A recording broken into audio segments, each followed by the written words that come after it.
So one calendar year has officially hit the books for Hillside's real estate market since the onset of COVID-19. Are you interested as much as I am about the impact of the virus on the real estate market in town? Well, let's dive into the numbers right after this.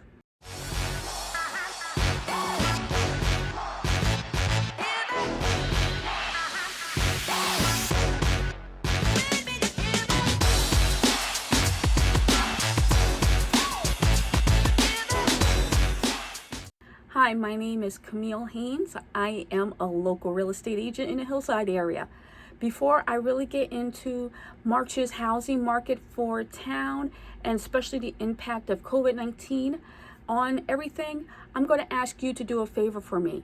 First off, please make sure you subscribe to this channel. I'm looking forward to continuing to give you guys a lot of great videos, resources, and information about the Hillside real estate market. Also, if you don't mind, if you do have your phone out, go to Instagram, open it up, and become a follower of mine. My Instagram name is MyRealtorCamille. That's simple. So let's get into it. Let's talk about the impact of the housing market, the impact of COVID-19 on the housing market in Hillside 1 year later. And usually I'll go ahead and give my big 3 takeaways for a particular month. But since we have now hit the 1 year anniversary on the calendar year from the beginning of COVID-19 to 2021, I'm going to do it a little bit different for this month and next month in particular. Just really break it down and marinating, if you want to say such, going over these numbers in particular and really diving into the impact of the virus on your local housing market. So let's get to it. 1 year ago is when it all began. Back on March 9th, 2020, Governor Murphy signed his first executive order issuing a state of emergency as a result of the COVID-19 virus. And it seemed like everything just seemed to snowball immediately afterwards. There was the cancellation of NBA games right before they even started. There was Tom Hanks announcing that he had coronavirus on the 11th of March. And it was chaos. I don't know how you guys felt, but I felt it was just like crazy. Well, of course, as a result of everything that happened a year ago, one of the things that really took a hit initially was the housing market. So in this video in particular, I want to go over, March 2020 compared to March 2021 and the impact that the virus had on the housing market in your area. So now let's go into the numbers a little bit.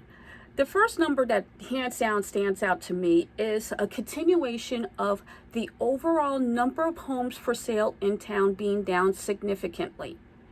In March of 2020, there were 72 homes available for sale. In March 2021, that number was only 26. So we're talking about being down still 64% from this time last year, the number of homes available for sale. The thing that surprised me a little bit though was the number of new homes that came on the market in the calendar month was actually virtually the same. In March 2020, 27 new homes became available for sale, while in March 2021, it was 26. So just only a 1 home difference? Now, it should come as no surprise that as a result of having no homes available for sale, the values have gone up tremendously. We're talking about the average sale price of a home is up $60,000. That's what I said, $60,000 from March 2020 to March 2021.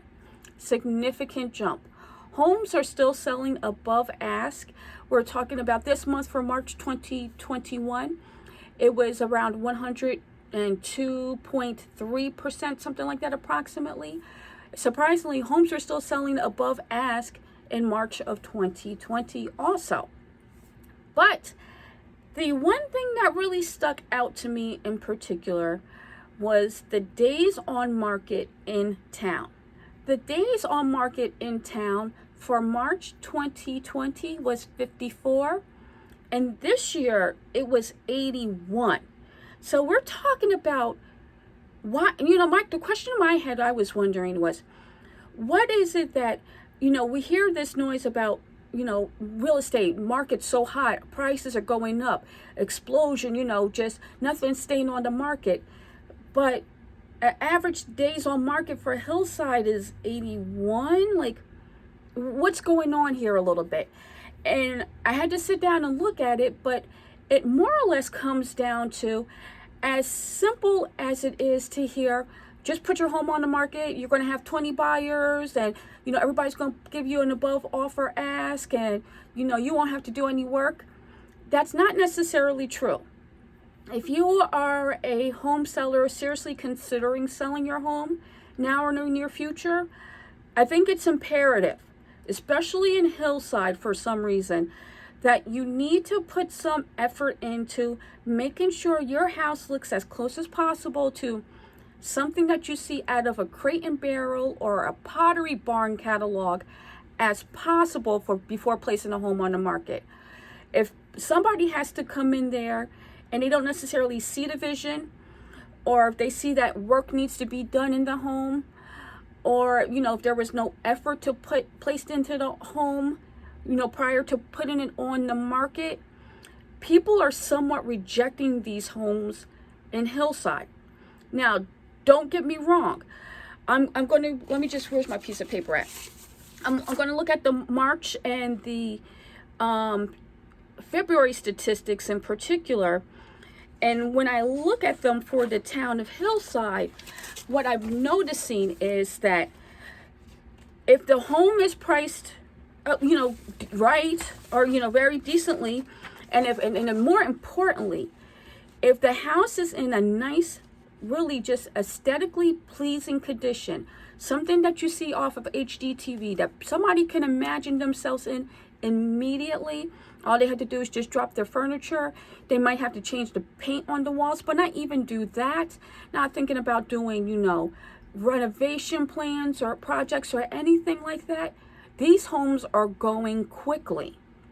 And I just want to give you, for example, in Hillside, you're going to see that there's definitely somewhat of a little bit of a sweet spot, and it's similar with a lot of the towns in this area, where if you're around that $325 to $425 price point, if the house is presented properly, and just like I said, the owners take the time before placing a home on the market to make sure it is appealing to any prospective buyer out there, that, like I said, the closer it looks like to something out of Pottery Barn, Crate and Barrel, HGTV, it's going to be easy for you to sell your home. It's when you do not take the effort to do that, that's when you have the issues, and these homes are staying on the market for some time. But if you do that, I want to give you an example of some of the rewards you will reap if you go ahead and take the time to get these homes prepped prior to placing them on the market. For example, 1033 Fairview Place in Hillside, on the market for $350, sold for $26,000 or $25,000 above ask. Second one was 568 Paul Street, on the market for $380,000, closed for $405. So once again, $25,000 above ask. Even when you get to the higher price points, for example, 244 Crystal Terrace in town, on the market for $500, sold for $530. And these homes were on the market not even days. I'm looking right now, not even, they're under contract within 2 weeks, 2.5 weeks. So, with that being said, just overall, the impact of COVID-19 in town definitely is that there's still a lack of inventory for sale, but it is imperative, if you are thinking about selling your home in town, to go ahead, take some time, just make sure you do get the home properly presented to the prospective buyer pool out there, and then you will definitely reap the rewards for doing something like that. If you do have any questions, you need any assistance, you want to just speak to a realtor about what steps you need to take before placing your home on the market, please feel free to reach out to me. My contact information is underneath this video, and it's also going to be on the end here too. Otherwise, I hope you have a great week. I look forward to continuing this conversation about the impact of COVID until next month, because that will be the first full complete month that's gone through the COVID factor. And then we'll go from there, all right? This is Camille. I hope you have a great day and take care.